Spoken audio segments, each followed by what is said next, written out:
Salam uşaqlar. Biz bugünkü dərsimizdə sizlərlə HTML-də table'lar haqqında danışacağıq. Biz bundan əvvəlki dərsimizdə sizlərlə listlər haqqında danışmışdıq. All, description listləri haqqında danışmışdıq. Və siz burada da görmüşdünüz ki, burada bəzi taglər bir tagin alt tagidir. Məsəl üçün lilər, itemlarımız. Bunlar ancaq all və yaxud all içində yazılmalıdır. Həmçinin description listədə də görmüşük, dt və ddlər özü deyillərin içində yazılmalıdır. Amma əvvəlki dərslərimizdə keçdiyimiz H1-lər, paragraflar, bunlar isə ayrı-ayrılıqda istifadə edilən taglərdir. Yəni bunlar bir alt tag deyildi. Amma all-da, yəni list taglərində gördüyünüz kimi liylərimiz, özləri itemlarımız bunlar alt tag idi. Table mövzusunda da belədir həmçinin. Yəni buradakı alt tag anlayışı çox ciddidir. İndi isə istəyirsiniz yəni table'lara nəzər salaq. Gördüyünüz kimi yəni, bu bir table tagin içərisində yazılır. Bunun sətirləri var. Başlıq hissəsi var. Sətirlər hər biri bunlar TR adlanır. Yəni table row. Əslində table-da sütun anlayışı demək olar ki, yoxdur. Çünki onsa sətirlər avtomatik alt-alta birləşdikdən sonra bir yerdən sonra onlar avtomatik özləri bir sütun yaradır. Yəni birinci TR-ni yaradırsınız və TR-nin içində TR-lər olur. TR-lər nədir? Bunların da əslində kod cəhətini yazanda görərsiniz. TR-lər isə burada yazdığınız məlumatlar, yəni table data deməkdir. Gəlin vizual kodda işləyə göstərək. Birinci HTML tagimizi yaradırıq. Title-ın içərisinə bir cədvəl yazın və table tagimizi açaq. İlk öncə nə edim? Bir TR-lər olmalıdır. Yəni TR-lər özləri birləşdikdən sonra sütun anlayışı yaradır. Yəni sətirlərimiz, table rowlarımız. TR-ni yaradıraq və TR-nin içində nə olmalı dedik? Table datalarımız, yəni TD-lərimiz. Yəni TR budur.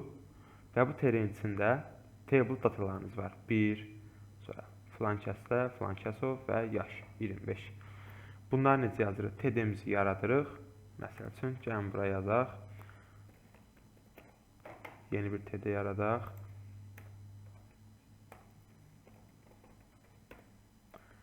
Yeni bir TD-mizi yaradaq. TD.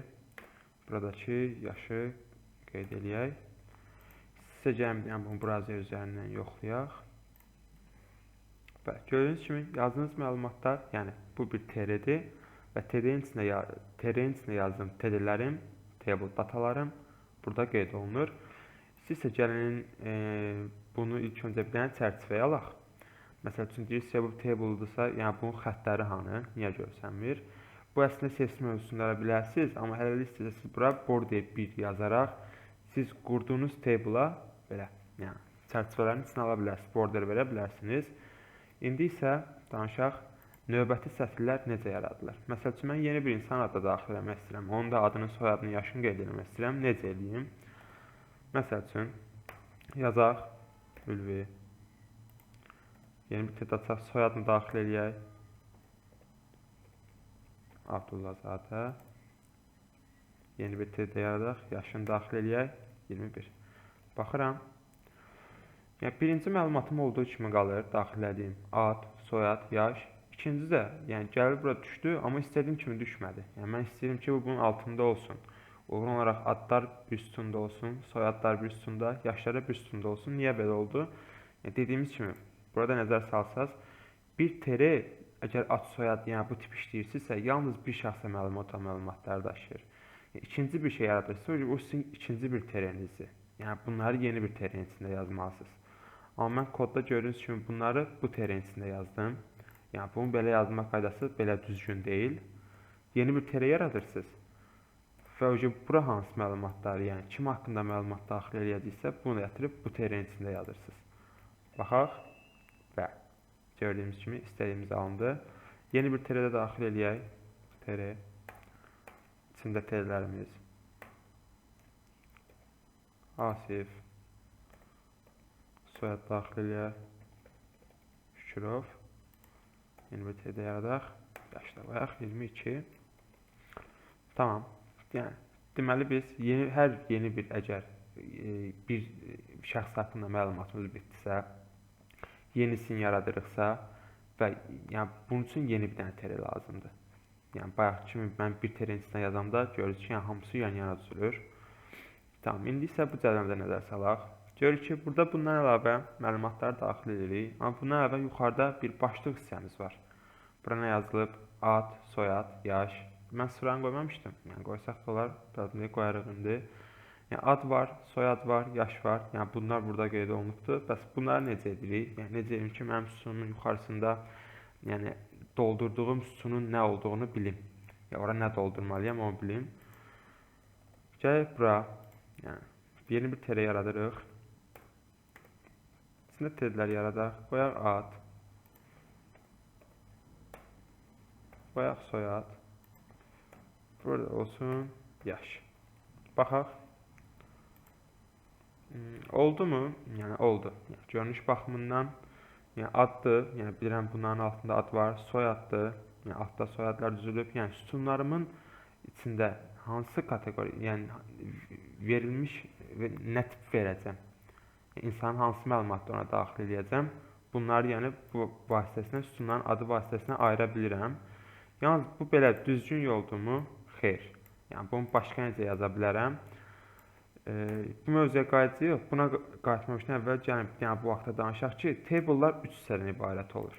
Tweet, body və foot. Bu hissələr nədir? Tweet, yəni bizim hal-hazırda eləmək istədiyimizdir. Yəni başlıq hissədir. Yəni sütunlarımızın adını tweetin içərisində qeyd edirsiniz. Body nədir? Bizim bu bayaqdan bura doldurduğumuz məlumatlar bodydir. Foot nədir? Foot haqqında ən sonra danışacağım. Footdakı cədvəlin ən sonunda olur həmişə. Table tag'indən bağlamamışdan bir sətir yuxarıda. İndi isə gəlin dediyimizi yazaq. Ne demişdim? Tweet cədvəlin başlıq hissəsidir və burada sütunlarımıza vermək istədiyiniz adlar olur. Tereni yaradaq. İçində terlərimi yaradaq. Ad. Yeni bir teri. Soyad. Və yaş. Tamam. Body hissədə demişdik. Qalan, yəni dolduracağınız məlumatların hamısı body tag'in içərisində olur. Bunu seçirəm. Qaldırıb ataq yuxarı. Tamam, bir enterdə vurum, belə aralı görsənsinlər. Baxaq buna. Gördüyünüz kimi, bayaqki dizayndan oxşarlıq baxımında, yəni görünüş baxımında nəsə fərq oldu mu? Xeyr, olmadı. Bəs bu ondan daha düzgün yazılış forması mı? Bəli, bu daha düzgün yazılış formasıdır. Bəs bundan da düzgün yazılış forması var mı? Bəli, var. TD yalnız nə deməkdir? Bayaq demişdik, table data deməkdir. Yəni TD-lər yalnız body içərisində olur. Çünki yəni TD içərisindəki ad, soyad, yaş bunlar data deyil axı. Yəni bir məlumat deyil. Tamam, sütunun adını bildirirlər. Amma adın nə olduğunu, soyadın nə olduğunu, yaşın nə olduğunu bunlar bildirmir deyə. Yəni bunlar TD deyil, data deyil. Bunları TD nə yox, TH ilə işarə olunur. Yəni TD-in içindədir. TD-in qısaltması olaraq TH. Bunları TH eləyək. Görək görünüşümüzdə nə dəyişir. Hər birini TH elədikdən sonra görünüşümüzə baxaq. Bəli, görünüş kimi indi görünüşümüz dəyişdi. Bayaq bunlar fikir vermişdisə, yəni bu şriftlə yazılmışdı, artıq şriftləri qalınlaşdı. Biraz belə bold tag'in içindədir sanki. Soyad, yaş. Biraz həm də ortaya gəldilər. Yəni sütunlarımı tam bayaq ortaladılar. Yəni görünüş kimi yəni bunlar ortalamayıb. Yəni bu adlar tam oturub deyən Məmmədli Nəşkürova baxsaq görəsiniz ki, yəni soldan başlayıblar. Bunları da elə ortaya gətirə bilərmi? Bəli, bunları CS videosu görəsiniz, text align centerdən istifadə etmək, ortaya gətirmək olar. Yəni tweetin içində avtomatik yazdığım, yəni sətrimi tam ortalayır və ortasında dayanır. Tamam, yəni tweet və body arasında olan fərq budur. Tweet başlıq hissədir, sütun əvvəldə verəcəyiniz adları bildirir. Body isə bunun içində olan terlərin içindəkilər table data, yəni gələn məlumatları daşımalıdır. İndi isə gələk foot'a. Foot nədir, nə iş görür? Harda istifadə oluna bilər. İlk öncə foot ən çox harda istifadə oluna bilər. Əslində çox da istifadə olunmur, amma istifadə olunduğu yerlər deyək. Məsəl üçün, sizin cədvəliniz çox uzundur və cədvəlin aşağılarına gəlmişsiniz və hansı sütunda nə yazıldığını görə bilmirsiniz. Yəni, yuxarı qayıtmaq istəmirsiniz. Onun üçün nə edirlər? Məsəl üçün, elə burada TDB üçün kopyalayım atım.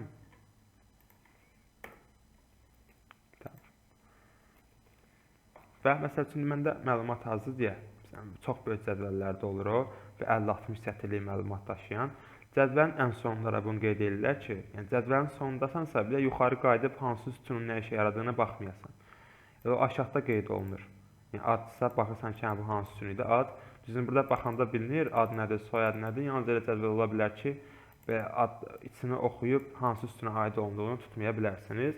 Başqa harda da istifadə oluna bilər desəz, məsəl üçün burada yaşlar var. Yaşların yekun cəmini hesablamaq üçün bura bir dənə cəm yazırlar, riyazi hesablamalarda da. İndi yaş yox, məsələn başqa ədədlər yazılıb. Yekun cəmini hesablamaq üçün bura cəm yazırlar və burada yekun tapılmış rəqəmi yazırlar ki, məsəl üçün cəm 64 bu tip şeylərdə istifadə olunur.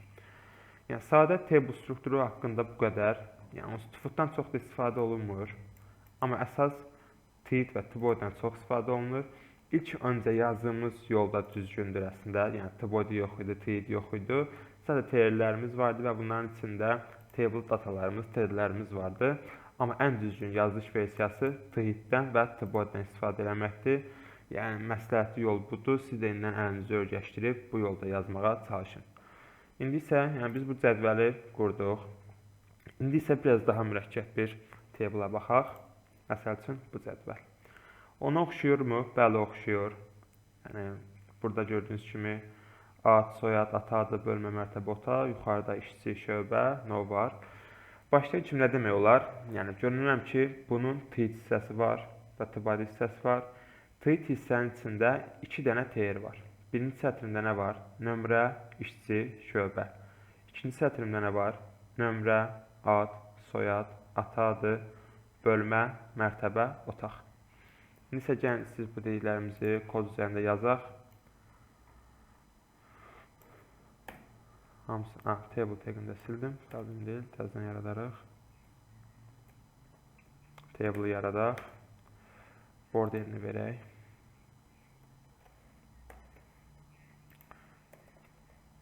Tit və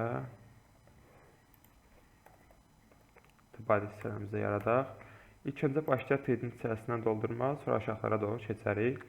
İlk öncə titin içində nələr olacaq demişdik. 2 dənə TR olacaq. O 2 TR-ni yaradaq. TR. Bu biri. İkinci TR-ni də yaradaq. Bu da ikinci TR. Tamam. Birinci TR-nin içində nələr olacaq demişdik. Nömrə, işçi və şöbə. Gəlin də birincinin içini doldurmağa başlayaq. TR-nin içində TD-mizi yaradaq. Bunun içinə qoyaq nömrə. Tamam. Keçək növbətiyə. İşçi. Növbəti TD-mizi yaradaq. Şöbə. Tamam. Bu gördüyünüz kimi bizim tit hissəmizin birinci sətridir. İndi keçək ikinci sətrimizi dolduraq. İkinci terimiz də buradadır. Yaratmışam. Bunun içində nələr var? Yəni, nömrə göründüyü kimi 2-ni də əhatə eləyib. Nömrə, ad, soyad, ata adı, bölmə, mərtəbə, otaq. Gəlin bunları dolduraq. TD nömrəni yaradım.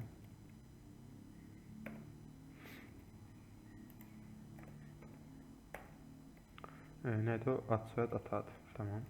Ad, soyad,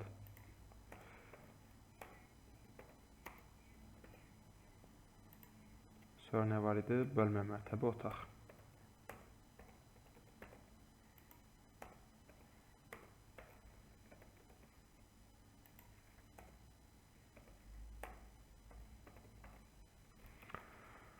Görünüş etibarilə cədvəlimizə baxaq.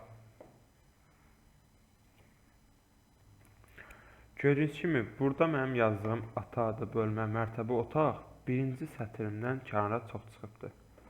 Mən demək olar ki, burada 6 dənə, 4 dənə daha doğrusu TD-ni səhv yerdə yaratdığım, ya da artıq yaratdığım kimi görsənir.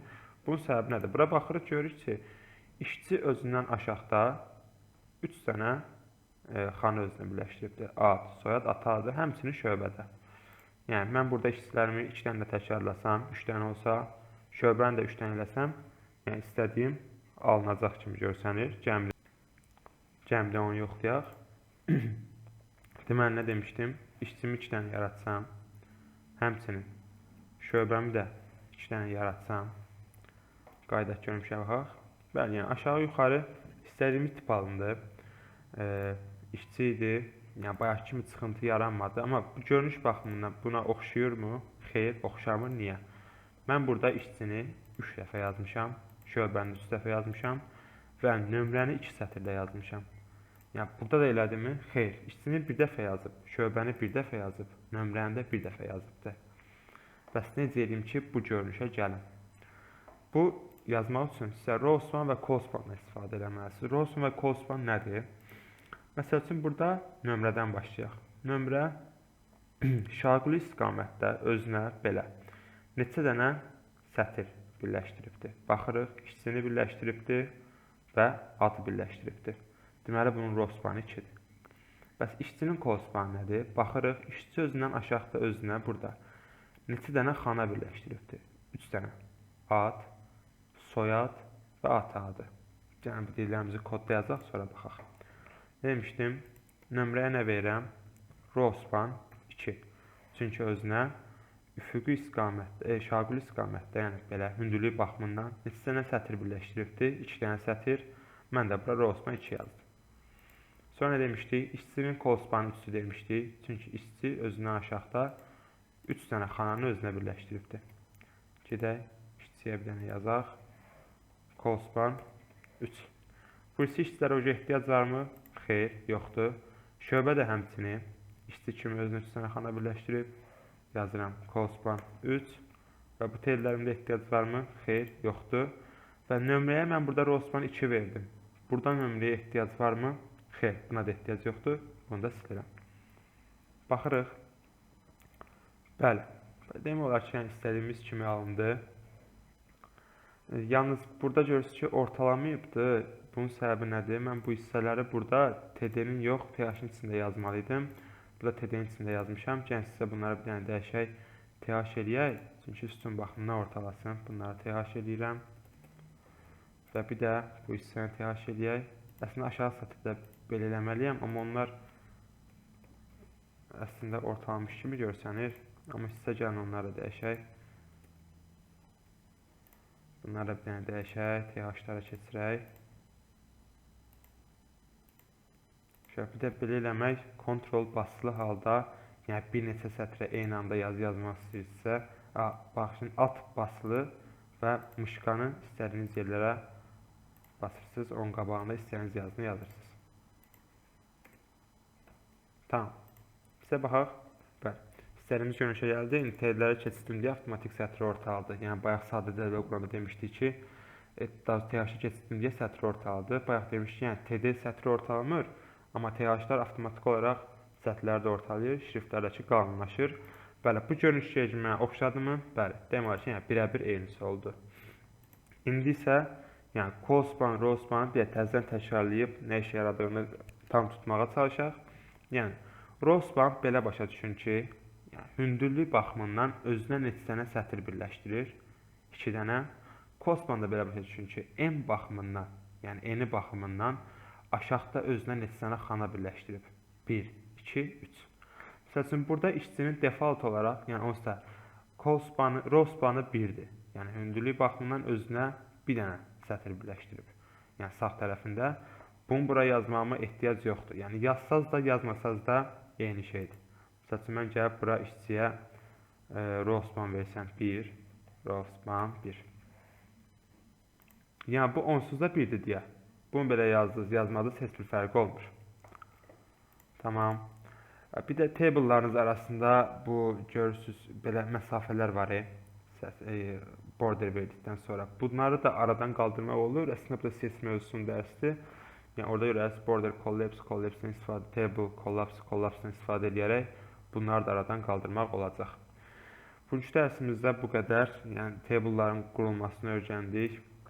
Birinci sadə table-dan başladıq, sonra isə call span və row spanlardan başlayaraq istifadə elədik. Table-lar düz yığacağınız saytda qarşınıza çox da çıxmaya bilər.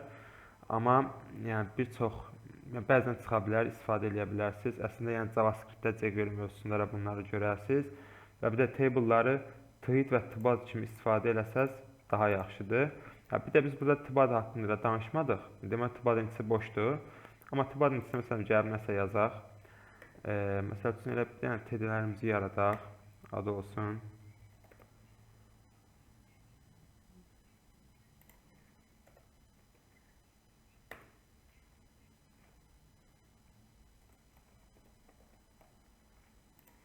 ata adını daxil eləyək.